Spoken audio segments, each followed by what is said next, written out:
Hi, my name is Taylor Collins, and I am an occupational therapy student at Kaiser University. As an occupational therapist, it is essential to address all areas of a client, including their psychosocial aspects. The client that I worked with has a diagnosis of autism as well as ADHD. The role of occupational therapy is to address his social participation, emotional regulation, and participating in activities of daily living. For this client, the intervention session is a gross motor obstacle course, which will first include jumping on a trampoline. Then the client will crash into the crash pad and then match preferred target objects while in the therapy gym surrounded by peers. This intervention will allow for sensory regulation, building the client's confidence, working on a age appropriate task, and also facilitating social play. So even though he won't be engaging in the task with another peer, he will be surrounded by peers, allowing for parallel play to happen.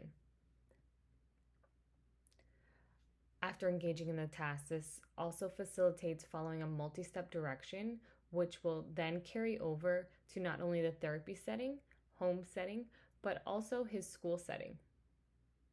For this case, I chose the PEO model, which is the person, environment, and occupation model, because it allowed me as an occupational therapist to look at the person, which includes his emotional regulation and social skills, as well as his environment, which in this case is the therapy gym, and his occupation, which is going to be learning and playing.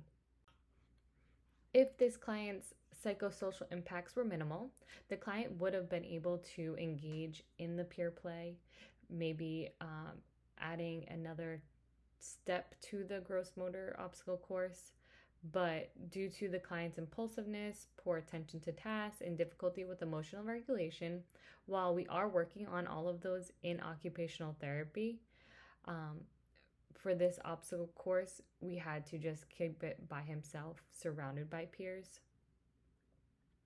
Throughout the activity, the client was able to engage in the task, though he did need demonstration, multi-cueing, such as verbal and tactile cues, and positive reinforcements throughout to let him know that he was doing a great job and that he was engaging in the activity that it was made for.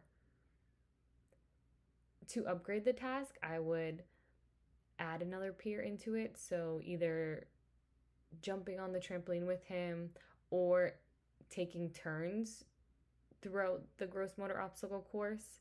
I could even add another layer to the gross motor obstacle course, meaning I could add another step to it. So doing a bear crawl to get to the target objects, or to incorporate yoga or a balance beam into it. Though we are working on several factors this client needs in occupational therapy, I believe that the gross motor obstacle course at this time was the best option for him. As an occupational therapist, it is imperative to address all areas of the client's psychosocial needs to ensure that they have the highest quality of life and independence.